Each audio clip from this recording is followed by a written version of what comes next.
Sejam bem-vindos ao novo episódio do EnvolveCast. Meu nome é Ana Maria, sou diretora na Clínica Envolve e estou aqui junto com o Luciano. Olá pessoal, eu sou o Luciano, sou analista do comportamento, doutor em psicologia. Bom, hoje no nosso episódio, a gente vai receber aqui a Bárbara Laureano, que é uma mestre em psicologia, que defendeu uma dissertação relacionada a autismo em mulheres, e vai falar um pouco sobre camuflagem social, sobre diagnóstico tardio, E, Bárbara, seja bem-vinda aí ao EnvolveCast.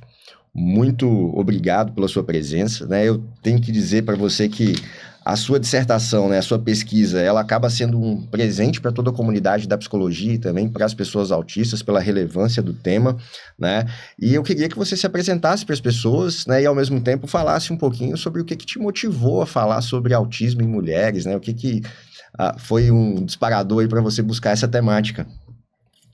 Bom, primeiramente, obrigada pelo convite. É um prazer estar aqui com vocês, dividindo além do nosso dia a dia na clínica, participar um pouquinho aqui do podcast. Bom, o que me motivou a pesquisar o autismo em mulheres, na verdade, foi o nosso trabalho lá na clínica, Porque que acontece? É muito comum quando a gente recebe os pais em busca de diagnóstico, quando a gente vai realizar aquela devolutiva, a gente sempre escuta, Nossa, mas esses comportamentos, eu também era assim quando era criança, meus pais falavam, Então, assim, ali, quando os pais, a gente vai dar devolutiva, isso foi me gerando uma curiosidade para começar a pesquisar o espectro em adultos, inicialmente, não em mulheres, Porém, eu comecei a perceber que as mulheres, elas começavam a apresentar algumas características que eram bem distintas, porém, também se identificavam ali com os comportamentos, com aquelas características que eram descritas na devolutiva. Então, a partir disso, eu comecei a pesquisar um pouco mais na literatura, inicialmente internacional, porque a gente tem poucas pesquisas brasileiras, e aí eu comecei a pesquisar mais o espectro feminino. E a partir daí, a gente, entrei aí no mestrado, por conta de todas as certificações que a gente precisa, quando a gente trabalha com análise do comportamento voltada ao autismo. E aí foi um tema de interesse, tinha que unir o útil ao agradável. Então, nada é melhor do que pesquisar algo que já era do meu interesse dentro do mestrado. E aí, por isso que eu comecei a pesquisar o autismo em mulheres. Sim.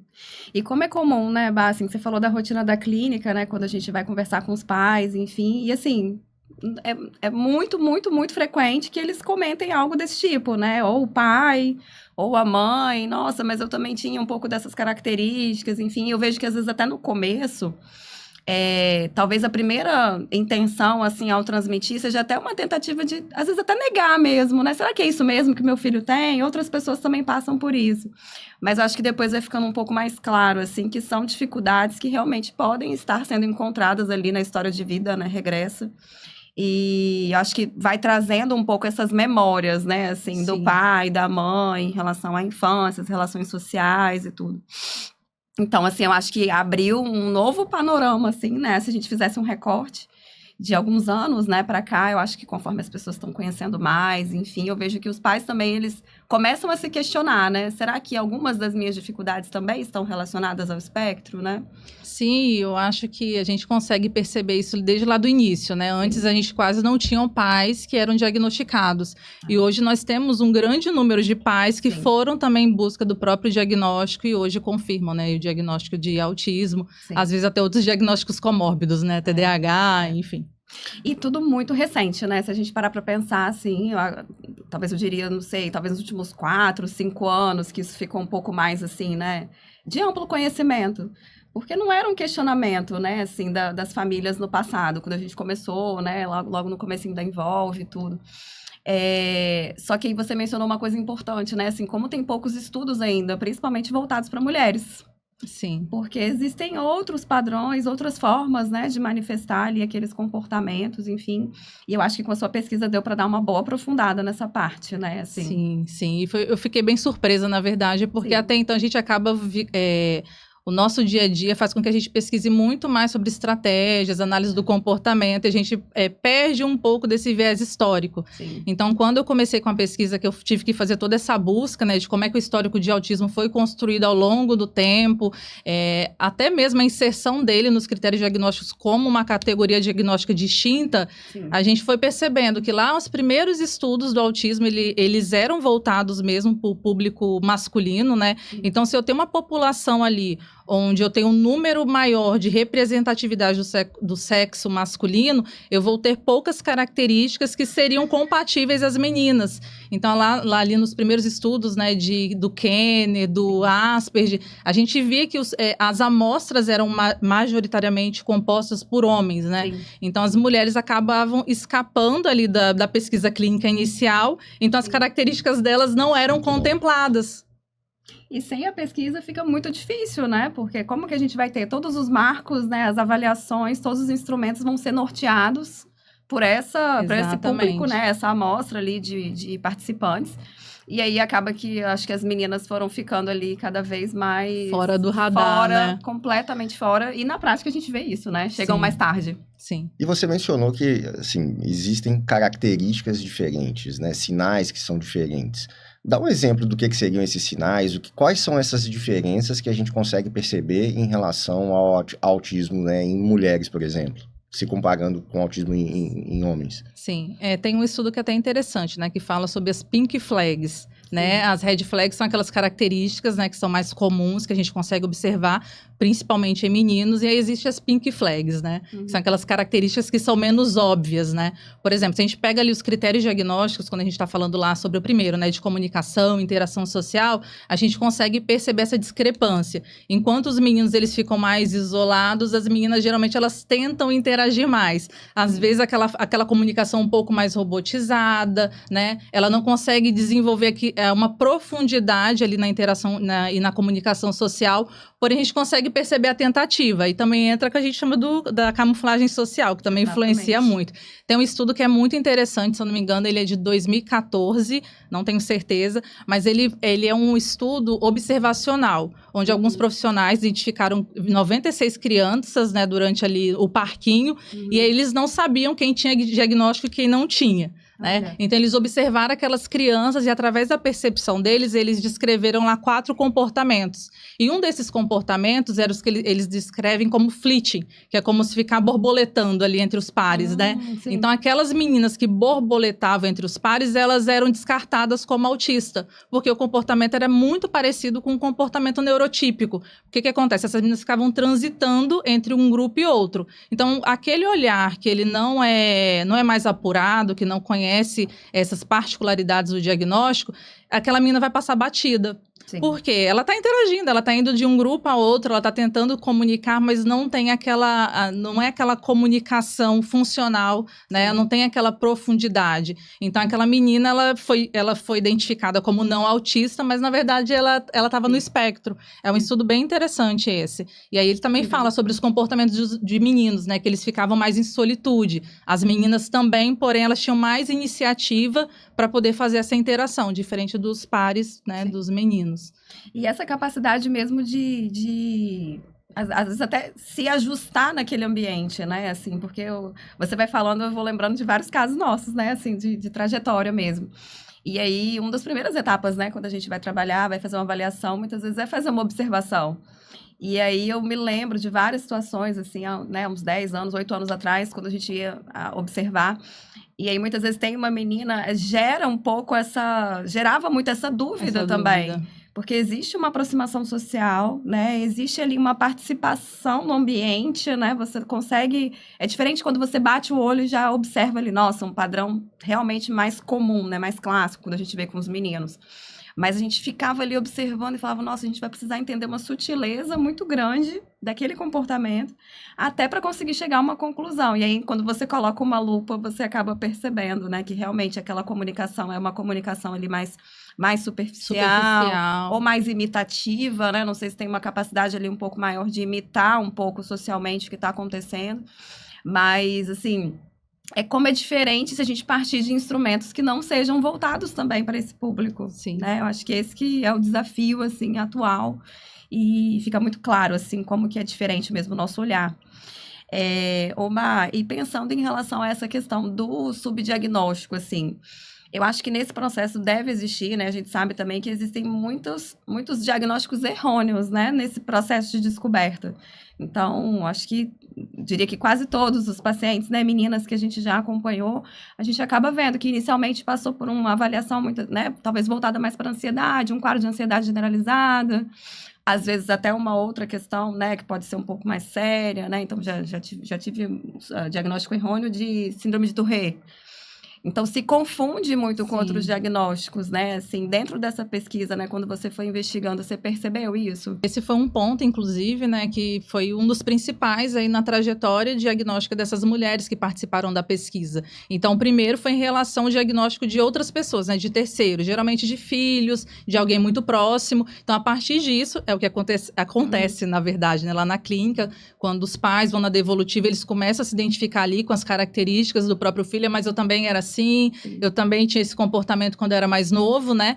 E também acontece deles receberem vários diagnósticos equivocados ao longo da vida e a partir disso, o que acontece, né? Diagnóstico de depressão, de ansiedade, transtorno bipolar, transtorno borderline, enfim, TDAH também aparece, né?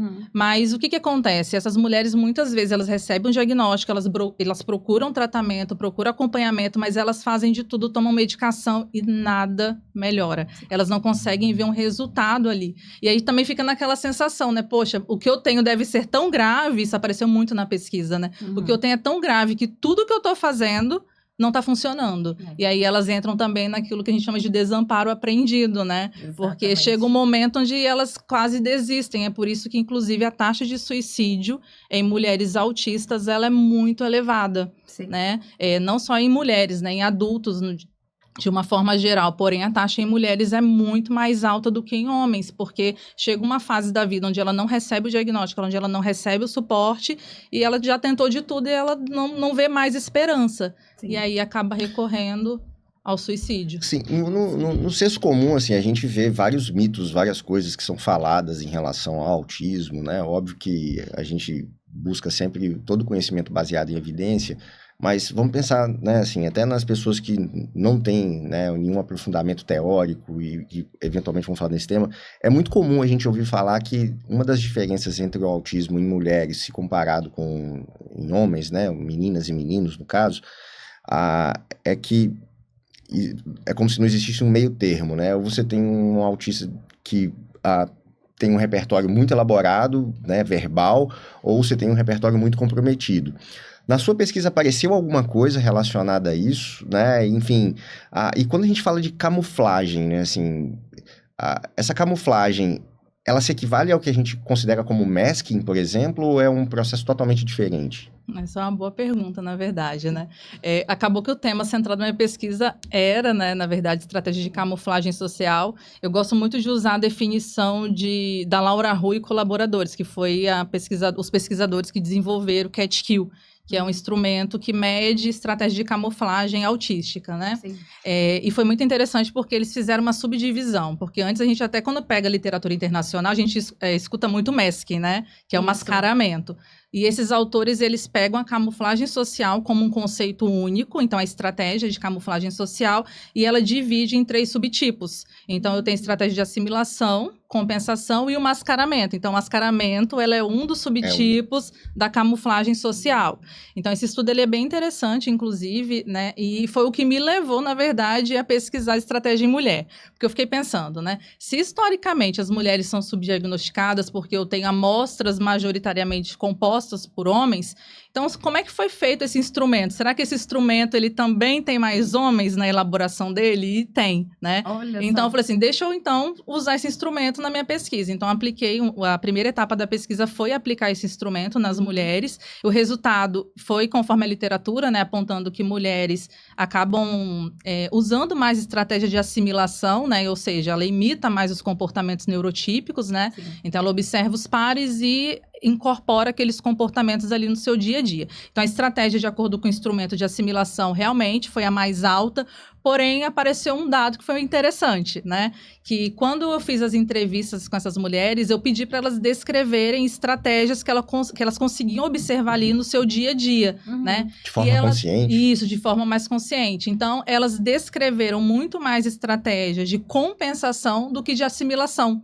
Por quê? Olha. Aí, né... Qual que é a diferença entre uma estratégia de compensação e assimilação? Então, a assimilação, ela tá imitando ali o comportamento, pode ser de uma forma consciente ou inconsciente, às vezes ela não tá percebendo, né? Até pela história de vida, história de punição, de reforçamento, ela vai selecionando ali os comportamentos que ela vai imitar, né? Que são mais esperados, desejáveis. E de compensação, ela adquire estratégias para lidar com as dificuldades dela. Então, vou dar um exemplo aqui de compensação, que é o que mais aparece na pesquisa, que é criar roteiros. Por exemplo, eu sei que hoje eu preciso ir numa consulta, eu não dirijo, porque minhas funções executivas não me permitem dirigir, então eu tenho que chamar um aplicativo para poder ir na minha consulta. E aí, essa mulher, ela cria um roteiro. Eu preciso chamar o carro, aí quando o carro, né, vier, eu abro a porta, eu preciso cumprimentar o motorista, bom dia, boa tarde. Passo a passo, né? Passo a passo do que ela tem que fazer. Sim. E é engraçado assim, né, modo de dizer, Sim. mas esse roteiro, por mais que ele ajude, ele tem um custo muito grande, porque às vezes as coisas elas não saem conforme a gente estava planejando. Então vai que esse motorista é super simpático e começa a puxar um assunto ali. Não e ela tava no roteiro, não né? estava no roteiro, sai Sim. do script dela. Sim. Então, a compensação, por mais que seja a estratégia considerada mais funcional, né, ela também tem um desgaste que é muito grande, porque ela tem que ficar o tempo inteiro ali, às vezes, adaptando aquilo que foge do script social que ela já tinha se planejado. Sim. Então, a diferença é essa. Uma estratégia, eu vou imitar o comportamento ali dos outros, né, que eu já percebi que funciona no meu dia a dia, e a de compensação, eu preciso criar estratégias para ocultar as minhas dificuldades, né, esconder ali meu diagnóstico, mas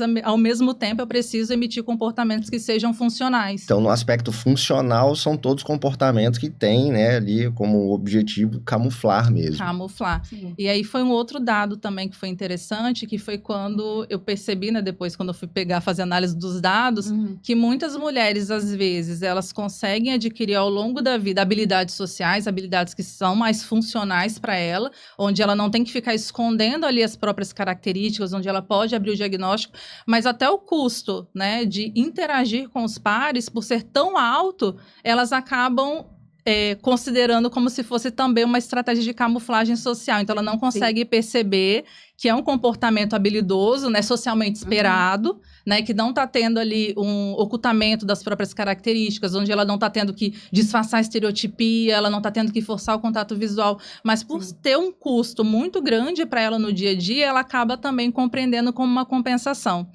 E aí acaba também comprometendo a identidade dela, porque ela nunca sabe quando ela está sendo ela mesma, né, ou quando ela está ali mascarando uma característica, né, camuflando quem ela é. E um processo extremamente desgastante, né? Se a gente parar para pensar. Porque, assim, talvez para algumas pessoas, né, que estão ouvindo, é como se, as pessoas fazem planos, né? Se planejam para determinados compromissos, situações, enfim. Mas o que a gente está falando é de um processo que não para, né? Assim, é um pensamento recorrente ali o tempo inteiro. E que envolve uma rigidez, né? Que quando você quebra esse roteiro, aí entra o aspecto da rigidez comportamental, né? Sim. A gente também precisa levar em consideração que o cérebro da pessoa autista é um cérebro monotarefa, ou seja, ela vai se dedicar a uma informação ali por vez. Então, se eu estou conversando com a pessoa, né, e aí eu crio uma regra de mascaramento, onde eu preciso forçar meu contato visual, às vezes eu fico tão fixada nessa informação que eu preciso estar fazendo contato pessoal com aquela pessoa, que às vezes eu não consigo prestar atenção no que está sendo comunicado. Então, não dá para focar nas duas coisas ao mesmo tempo. Ou ela vai focar no conteúdo do que está sendo falado, ou ela vai se focar ali naquela regra, que ela precisa manter o contato visual, porque muitas vezes não manter o contato visual significa que ou você está mentindo, ou você não é uma pessoa confiável. Então, são muitas informações ao mesmo tempo, são muitas tarefas que o cérebro precisa ali, né, executar ao mesmo tempo. Tem uma coisa que me chama muita atenção nesse ponto, porque assim, né, partindo do pressuposto de que a pessoa, até certo ponto, né, não tem uma clareza sobre o seu próprio diagnóstico, o meu ponto é como é que se aprende-se a desenvolver repertórios de camuflagem, né? Então, assim, a primeira coisa que eu penso é que deve haver uma pressão social muito grande para adequar comportamentos àquilo que é socialmente esperado. Isso, obviamente, vai estar relacionado com padrões de sofrimento psicológico, né, de inadequação social, entre outras coisas, né? Porque, de fato, não existe ali ainda, muitas vezes, o diagnóstico fechado, né? Então, isso me faz pensar em qual é o impacto desse diagnóstico tardio. E aí eu queria voltar naquela questão anterior sobre se existe, de fato, um ponto de diferença, né, como o senso comum coloca, em relação ao autismo em mulheres, comparando com meninos, né, meninos e meninas. Desde muito cedo, meninas, elas são ensinadas a terem comportamentos que são diferentes de meninos, né? É isso que eu tava pensando, assim, tem toda uma construção social, né, assim, totalmente. Do que é ser mulher, né, desde a infância. É esperado que a menina seja boazinha, bela recatada do lar, né? Então, assim, por exemplo, tem um estudo que ele aponta 5 barreiras que atrapalham ali o diagnóstico de meninas, né? Sim. Então, uma delas é a percepção dos pais. Então, muitas vezes, o pai tá vendo aquela menina ali mais tímida, que se comunica pouco, que chega uma visita em casa, ela se esconde no quarto, ele percebe que aquele comportamento ali, ele foge um pouquinho da norma, mas é porque ela é tímida, né? É porque ela é tímida, ela é envergonhada, mas não pensa num transtorno do neurodesenvolvimento, diferente se fosse menino. Exato. Né? Se fosse um menino com os mesmos comportamentos, chamaria muito mais atenção, porque é esperado que meninos sejam mais agitados, né? Mais bagunceiros, enfim. E levando em consideração também que não vai ser só esse sinal, né? Esse é um dos vários que a gente precisa assim, eu acho interessante a gente até entrar nesse assunto mesmo, né, Bá? Porque é impossível a gente desvincular todo esse processo, assim, de avanço, né, em relação ao diagnóstico e tudo, da cultura que a gente está inserido. Então, assim, as meninas, elas desde muito pequenas, assim, elas acabam que o próprio jogo simbólico, né, as brincadeiras, todas elas, a boa parte delas, né, claro que a gente não está fazendo aqui um julgamento, assim, que existem brincadeiras para meninas e para meninos, não, mas, assim, a realidade é que as meninas adentram, né, num conjunto ali de atividades na infância, que já permitem muito esse treino, né? Então, assim, você reproduz ali você é a mamãe, tem o filhinho, e aí você vai brincar de panelinha. Isso, então, assim, não significa que as meninas tenham que brincar só disso, mas isso acontece. Sim. Então, esses comportamentos vistos como timidez, né? Ou então, ela é mais na dela, enfim, muitas vezes são vistos como bons comportamentos. Exatamente. E, por outro lado, no caso dos meninos, não, né? Assim, já é mais esperado que ele seja uma criança mais agitada e tudo mais. Norma. Exato. Então, eu acho que, na verdade, assim, embora com certeza exista muito essa pressão, né? Eu acho que para as mulheres que são diagnosticadas tardiamente, deve vir muito essas lembranças, né? Assim, do passado, reviver, né? Também uma série de situações que foram desconfortáveis. Mas, assim, naquele momento ali, as pessoas, elas não entendiam que isso poderia ser, né? Algo que poderia impactar no desenvolvimento e tal. Mas a pessoa em si, né? A mulher, aquela criança, aquela menina, ela já sentia, talvez, o peso, né, e a pressão de ter que se comportar dessa forma. Sim. Então, assim, eu imagino que seja, né, a gente não consegue se colocar no lugar, mas eu imagino que seja um processo de sofrimento que é muito longitudinal, né? Você vai vivendo muitos anos ali daquela maneira até você compreender, de fato, tudo que está acontecendo, enfim. E querendo ou não, assim, mesmo, né, sendo meninas autistas, todos nós somos suscetíveis a reforço, né? Exato. Então, imagina, né, se eu tenho uma filha ali, tá no espectro, mas é uma criança que não dá trabalho, uma criança que chega no lugar, o pai, não levanta daí, ela vai ficar lá o tempo inteiro até o pai chegar lá e falar assim, você pode levantar agora. Sim. Então, esses comportamentos acabam sendo também reforçados, né? Sim. Olha só como é que ela é quietinha, nossa, fulana não te dá trabalho, né? E esses comportamentos, eles vão sendo reforçados. É por isso que a camuflagem social, as pesquisas, elas apontam que ela nem sempre é consciente. Às vezes, a pessoa adota ela de uma forma inconsciente, porque ela não está percebendo também o que está embutido ali, né, por trás daquela regra que ela está seguindo. Sim. Então, a menina, ela percebe que ela foi numa festa de aniversário, ela chegou lá, cumprimentou, conseguiu observar uma pessoa que era de destaque, ela começa a imitar aquele comportamento daquela pessoa, né, que se destaca ali como boa amiga e tal, e ela começa a interagir imitando, ela vai sendo reforçada ao longo da vida, e isso vai mantendo esse comportamento dela de camuflagem. Então, é muito comum, por exemplo, igual regras, né? Você precisa ser comunicativa, senão as pessoas não vão entender. E é muito comum meninas, quando a gente recebe, né, pré-adolescentes no consultório, elas começam a falar da vida dela, ela entende que ela tá ali, que ela precisa compartilhar, e ela começa a compartilhar até muito melhor do que pacientes neurotípicas, né? Exatamente. Porque ela fala tudo sobre a vida dela, sem nenhuma regra. E agora você imagina isso num contexto social onde ela está conhecendo ali a pessoa pela primeira vez. Aquilo ali causa um estranhamento. Sim. Então, na medida em que os meninos compartilham pouquíssimo, as mulheres acabam compartilhando ainda mais, né? Sim. Situações que são muito pessoais. Isso gera um estranhamento, às vezes, com os pares. Né? E que é um risco também, né? Assim, até porque nessa tentativa também, né, de se manter interagindo, enfim, muitas vezes vai acabar abrindo situações ou até expondo, às vezes, questões, né, muito pessoais, muito íntimas, em prol dessa relação, né? Sim. Então, eu percebo, né, você falou uma coisa fantástica agora, que é exatamente isso, porque quando você atende o público adolescente típico, às vezes tem todo um trabalho para você conseguir extrair aquelas informações, né, e tudo mais. E aí, muitas vezes, no acompanhamento com uma menina, né, no espectro do autismo, já vai trazendo aquele monte de coisa e vai colocando, e acaba que é um sinal até de como que essa mesma situação pode acontecer no ambiente social. Sim. E que pode gerar um risco ou até uma exposição desnecessária, né?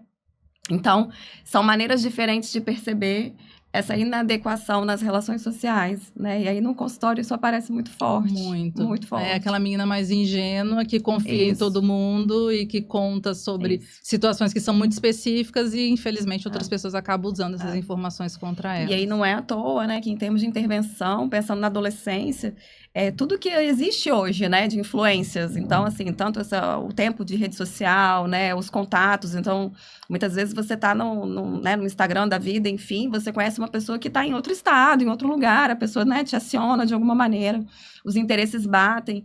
E nessa ingenuidade, entre aspas, né, nessa tentativa também de estar ali interagindo, de ser uma pessoa responsiva ali socialmente, pode realmente se colocar em risco, e a gente precisa trabalhar cada vez mais também esse entendimento, né?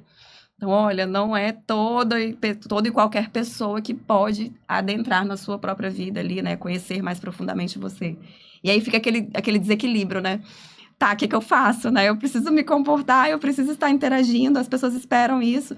Mas também existe um limite, existe um cuidado, mas pode haver uma intenção por trás, né? Do comportamento daquela outra pessoa que eu também não estou compreendendo.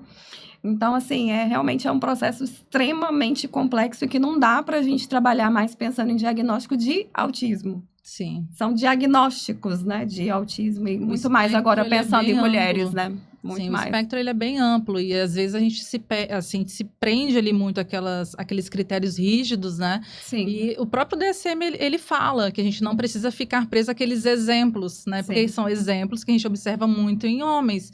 Igual, falando ainda em mulheres, né? Que a gente voltando um pouquinho lá das pink flags, interesses restritos. É muito comum que as meninas, elas apresentem interesses que são comuns à maioria das pessoas. Uhum. É filme, é colecionar miniaturas, muito que está próximo ali dos interesses neurotípicos, diferente de meninos. Sim. Então, são várias características que a gente vai precisar observar de uma forma quase que isolada, né, daqueles critérios. Não deixa de ser critério diagnóstico, mas a apresentação, ela é muito diferente. E se a gente fica presa ali naquelas ideias, as ideias antigas, né, que a gente tinha do que era o autismo, daquela pessoa isolada, aquela pessoa que quase não fala nada, aquela pessoa que prefere ficar isolada, a gente vai deixar muitas meninas aí fora do radar.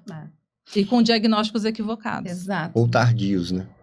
Tardios. E muitos nem chegam, né? Assim, muitas não chegam ao diagnóstico, porque também tem isso. Acho que num outro episódio que a gente teve, a gente falou um pouco sobre isso, né? Sobre, acho que foi com a Fernanda, de dificuldades, diferenças mesmo diagnósticas na hora de fazer uma avaliação em mulheres. E aí, assim, a gente até comentou que hoje em dia ainda existem, né? As pessoas criticam muito, tipo, não é possível que tal pessoa chegou, né? Fechou o diagnóstico e tudo. Atrizes, né? Pessoas que às vezes são da mídia. E aí a gente estava comentando como que as pessoas hoje em dia falam que todo mundo agora é autista, mas se a gente sai da nossa bolha, na verdade, muitas pessoas não conseguem chegar sequer a um processo de avaliação, né? Sequer a ter a possibilidade de estar em contato, né, com um profissional especializado. Porque hoje não basta mais você ser especializado em uma área específica, né? Sim. Cada vez mais você precisa adentrar em temas que são mais específicos ainda, como o caso das mulheres. Então, assim, o mundo lá fora, né, a sociedade de maneira geral, ela não tem essa possibilidade, né, não tem esse encaixe, né, eu vou conseguir uma psicóloga, né, que já tem uma formação, que já vai ter um olhar diferenciado, neurologista também, né, imagina, super difícil. Então, acho que aquilo que salta aos olhos, né, aqueles quadros que são graves, que são muito visíveis, eles muitas vezes ali são, né, enxergados e a gente consegue ter uma intervenção, mas de maneira geral, as mulheres elas vão ficando cada vez mais atrás nesse processo de diagnóstico, até mesmo para poder se colocar em primeiro lugar, né? E quando elas começam... Quando que a gente consegue fazer isso, né? E quando elas começam também a perceber que tem características ali que são comuns do espectro, né? Que acende aquela luzinha, peraí, deixa eu procurar meu diagnóstico também. Aí vem validação médica. Exatamente. Né?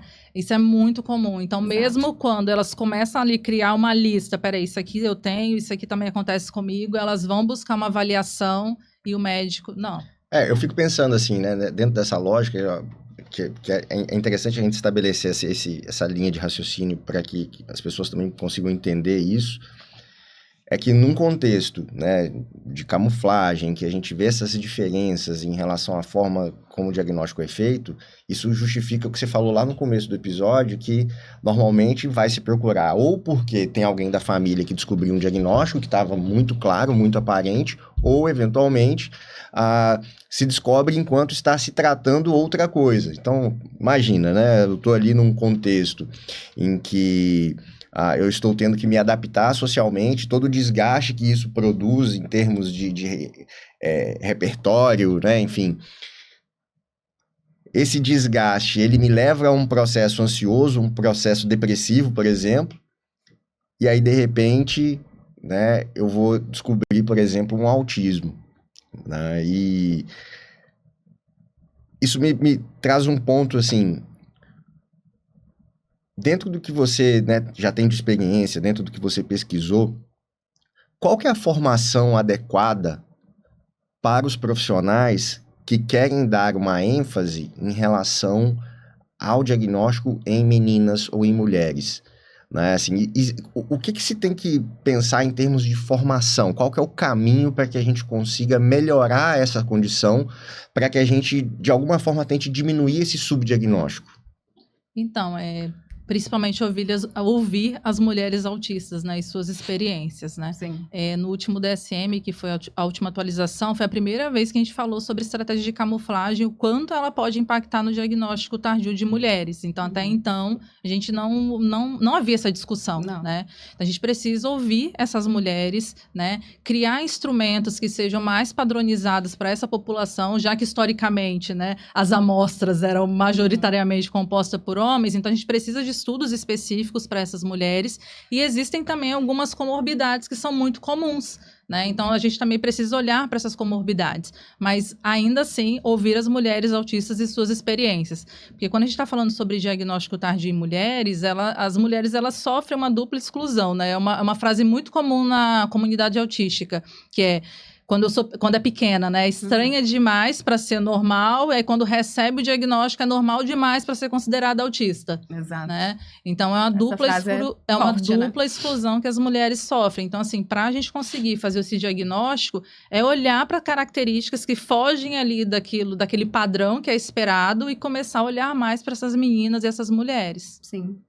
E eu acho que até para os profissionais, né? Pessoas que estão acompanhando a gente, né, Bá? Assim, eu acho que ainda pode ser sobre o tema, né, do autismo em mulheres, em meninos e meninas, enfim, mas acho que tudo que envolve intervenção, né, voltada para o neurodesenvolvimento, é que a gente tem os parâmetros, existem os manuais, né, existem ali todas as prerrogativas, a gente tem um arcabouço ali teórico importante para a gente sempre, né, se debruçar, mas eu acho que essa relação, né, de receber um paciente e você tentar analisar tudo que está ali naquele redor, faz muita diferença, porque hoje em dia as pessoas querem também resultados e respostas muito rápidas. Sim. Né? Então, eu quero atender esse público, enfim, né? Talvez nesse momento, né, de estar havendo uma maior visibilidade.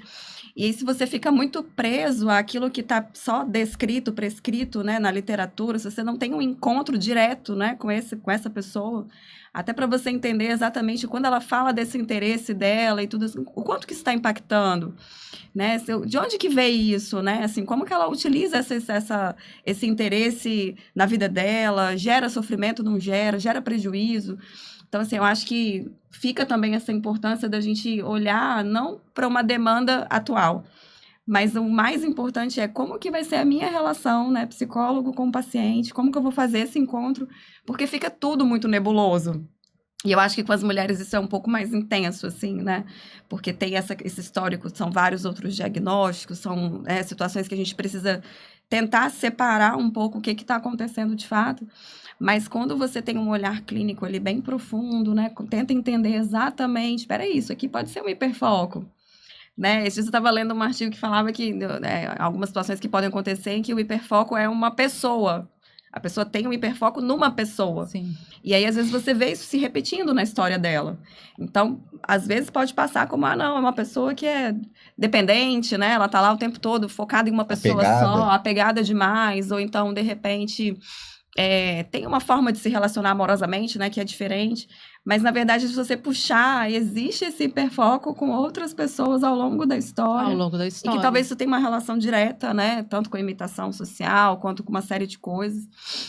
E aí a gente olha, isso é um hiperfoco. E pode isso ser, é uma característica, sim, né? E é o que a gente chama de pessoa de preferência, né? O hiperfoco em pessoas é pessoa de preferências, porque geralmente é aquela pessoa que serve como suporte. Exato. Então ela se sente tão segura perto daquela pessoa que ela não consegue se desvincular dela. Parece uma dependência, né? Isso. Então é muito comum mulheres, quando elas vão, às vezes nem em busca de diagnóstico, né? Que a gente descobre o diagnóstico ali no percurso terapêutico, caminho, né?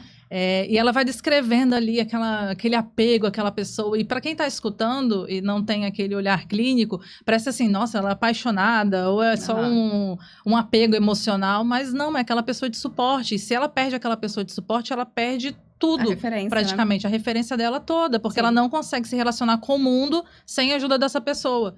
Né? Sim. Então, isso é muito comum mesmo em mulheres autistas. Imagina, né? São várias frentes de intervenção possíveis, né? Que eu acho que isso que é importante, assim, a gente enfatizar. Porque, às vezes, vai desde trabalhar ali, né, um comportamento mais assertivo em determinada situação, enfim, até você conseguir fazer esse trabalho de desvendar, né? O que esse relacionamento amoroso significa e como que você também pode se preparar, né? Se fortalecer também para criar também suas próprias maneiras, enfim. E entender o que acontece, porque, assim, acho que é muito além da funcionalidade. Né? A gente tem falado muito sobre essa questão sobre mulheres no espectro e como que essa funcionalidade se dá, mas assim, não é só pela funcionalidade. Precisa ser funcional, mas a pessoa precisa estar bem também, de fato, né? Assim, ela precisa se libertar, talvez, né, de algumas questões e que dependem muito do entorno para que ela se sinta bem. Então, acho que a gente consegue imaginar várias estratégias, né? O público ao redor, os colegas de trabalho, a própria família dessa pessoa, enfim, há de se entender que vão ser necessários ajustes, né? Não é para que a pessoa seja extremamente, né, mais funcional do que ela já é, mas para que ela se sinta bem, para que ela se sinta em paz. E aí eu acho que o ambiente social faz muito mais diferença nessa hora, né? Porque você está inserido num ambiente que não compreende isso, né? O que invalida, assim, se já é um processo difícil, naturalmente, imagina dessa forma. Então, eu acho que essa coisa dos profissionais conhecerem como intervir também fala muito sobre as pessoas, os amigos, os colegas ao redor entenderem também muito esse processo que a pessoa tá vivendo, né? E faz parte também do processo, né, da descoberta do diagnóstico também, talvez o profissional conscientizar esse paciente, essa mulher, como é que é importante também ela abrir o diagnóstico dela para outras pessoas, né? porque é uma diferença muito sutil. Igual quando a gente está ensinando ali a habilidade social para a pessoa, né, que é diferente de ensinar a camuflagem. Sim.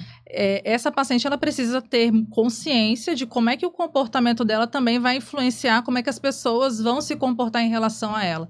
Sim. Então, é muito comum a gente escutar na clínica relatos de, eu me sinto excluída no trabalho, né? Eu me sinto excluída das minhas relações. Aí, quando você vai se aprofundar de como é que funciona esse relacionamento lá fora, a gente percebe que essa paciente, né, ela se sente exausta, sobrecarregada em várias situações, então ela acaba evitando essas interações, só que não existe uma explicação do porquê que ela está evitando. Então, ela começa a negar muitos convites, ela deixa de participar de eventos que são importantes. É como se o diagnóstico fosse libertador, de uma certa forma. Sim, porque né? a partir do momento onde ela consegue falar para as pessoas quais são as dificuldades dela, aquelas pessoas, elas têm a possibilidade de acolhê-la. Claro. Não é garantia, né? Sim. Mas também, se as pessoas não sabem, não tem como também compreender o porquê que essa pessoa está negando tantos convites.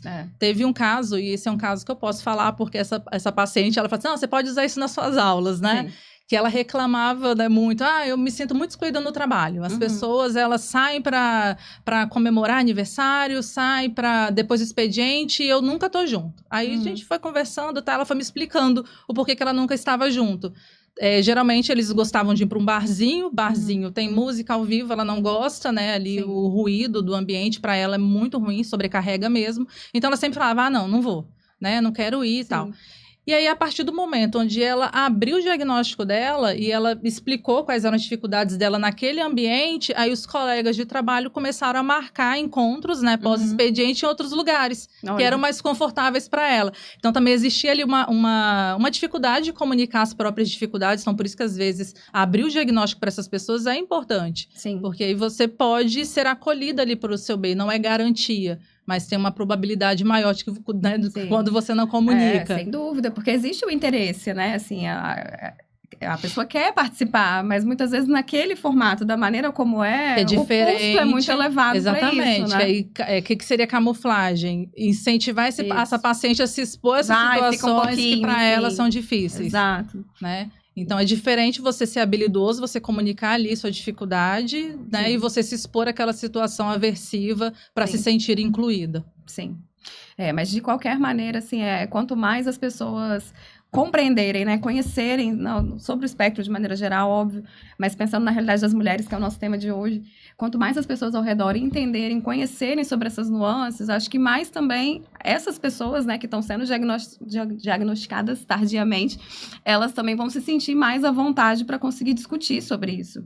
Né? Lembrando que a gente está falando exatamente disso. Então, assim, é uma vida inteira, muitas vezes, tentando corresponder às expectativas. Muitas vezes não é só com diagnóstico, assim, nossa, então, agora eu vou lá, vou contar para todo mundo, vou me sentir à vontade, enfim. Então, acho que é uma via ali de mão dupla, né? Acho que esses caminhos precisam se encontrar, porque a gente está junto nesse processo. E na expectativa de que a gente encontre, então, alternativas que sejam confortáveis. Né, para todo mundo que estiver ali. Que não necessariamente você tem que esconder sua identidade. Porque você tem que, exato, né, se transformar numa outra pessoa para conseguir se sentir ali inserida e participativa.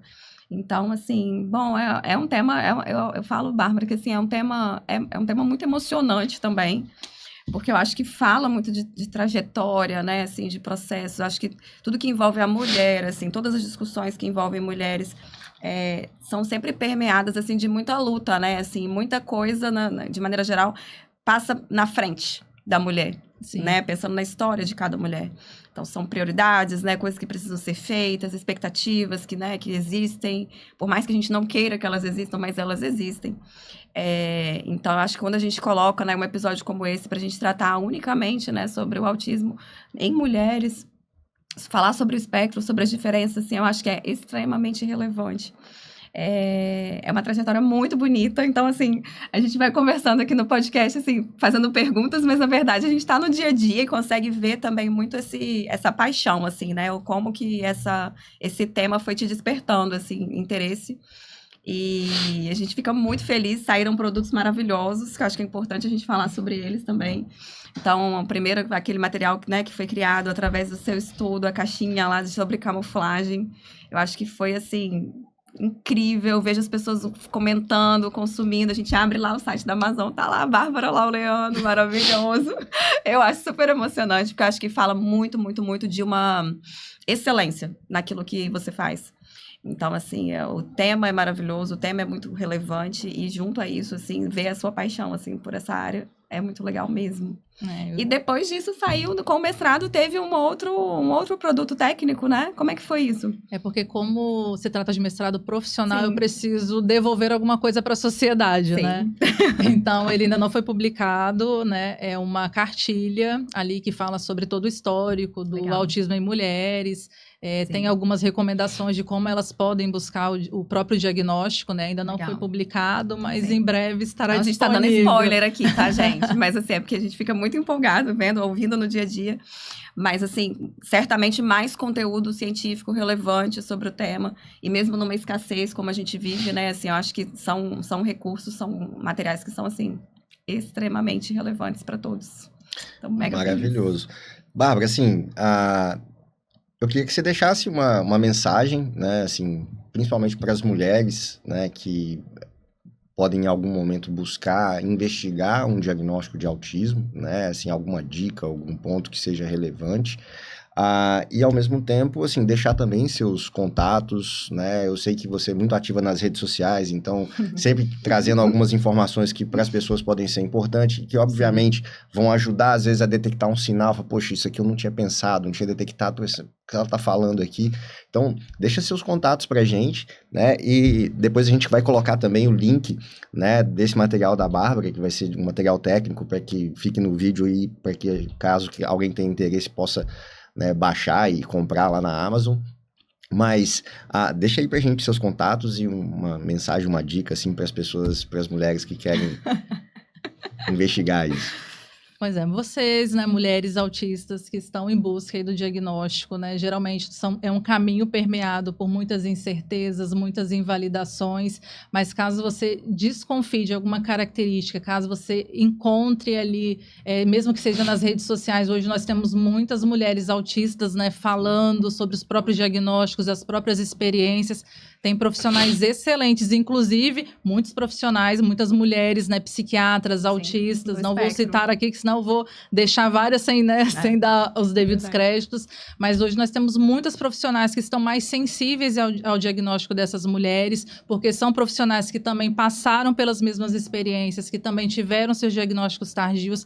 Então, escutem essas mulheres, escutem as mulheres autistas, e caso vocês procurem profissionais que invalidem o diagnóstico de vocês, procurem outros, né, profissionais que têm aí pesquisado, que têm trabalhado mais com essas mulheres mais de perto, porque o diagnóstico ele é libertador. Exato. Porque é uma forma de você compreender todas as dificuldades que você enfrentou até esse momento da sua vida. E a partir do momento onde você consegue o diagnóstico, onde você consegue as respostas para todas as suas dificuldades, a culpa ela diminui um pouco, porque até então a culpa era sua, é você que não soube, né, lidar com aquelas dificuldades, era falta de repertório seu, era você a menina difícil, a mulher complicada. Sim. Então, a partir do momento onde vocês conseguem, né, nomear o que acontece com vocês, as experiências, isso é libertador. Sim. E é legal porque muitas vezes a gente pode pensar no diagnóstico como algo limitador. E é importante diferenciar isso, né? Porque isso não quer dizer que o diagnóstico ele vai me impedir de fazer alguma coisa.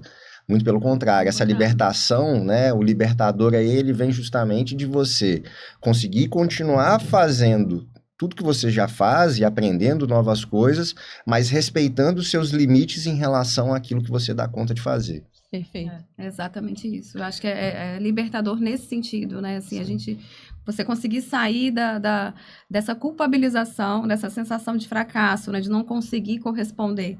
Você começa a entender, né? Você eu acho encontra que isso não tem respostas. preço, exato. Sim. Você começa a entender. Para todas as dificuldades que foram enfrentadas até aqui. É a Exatamente. sobrevivente, né? E se as pessoas quiserem te seguir, qual que é o Instagram que elas têm que olhar?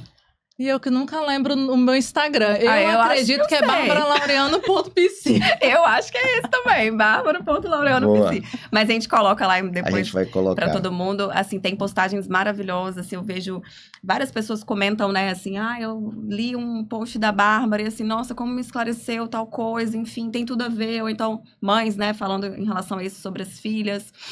A própria pessoa também. Então, assim, eu acho que já tem alguns anos, assim, que você tem esse compromisso, né? De trazer esse conteúdo relevante e, assim, para que as pessoas tenham contato de uma maneira acessível, né? Então, dá para traduzir isso de uma maneira gostosa. Então, assim, a gente vai colocar depois. Não deixem de acompanhar, vale muito a pena. E no mais, agradecer que a gente, né, trouxe aqui nossa rotina do EnvolveCast, mas, na verdade, assim, a nossa rotina de bater papo, trocar experiências, né, passar por esse processo do mestrado e a gente ir acompanhando também, nem que seja ali no dia a dia, na correria. Então, assim, é um prazer a gente estar aqui com a Bárbara hoje, né, não é à toa que é a nossa sócia, né, a pessoa que está com a gente há bastante tempo. Então, assim, a gente fica muito feliz com esse encontro. Espero que a gente faça outros também. Sim. Bater papo de outros assuntos. Mas, assim, agradecer de coração. Foi muito legal. Muito bom. E parabéns, né, pelo trabalho. Acho que ressalta muito a importância da temática. Acho que ele tem uma relevância tanto científica quanto social que é muito grande, né? E, enfim, agradecer você pela presença. Vamos marcar mais. Eu que agradeço o convite. Sair um pouquinho ali daquele contexto clínico, né? Sair um pouquinho. Bater um papo. Exatamente. Então, foi um prazer estar aqui com vocês. Adorei, muito bom. Gente, espero que vocês tenham gostado. Qualquer dúvida que vocês tiverem, manda pra gente nos comentários. A gente vai ter maior prazer no Instagram da Bárbara também. Então, a gente se vê no próximo episódio. Até mais. Beleza. Lembrem de curtir, compartilhar, ativar o sininho e fazer o trem todo lá, tá? Então, um grande abraço para todo mundo. A gente se vê no próximo episódio. Até.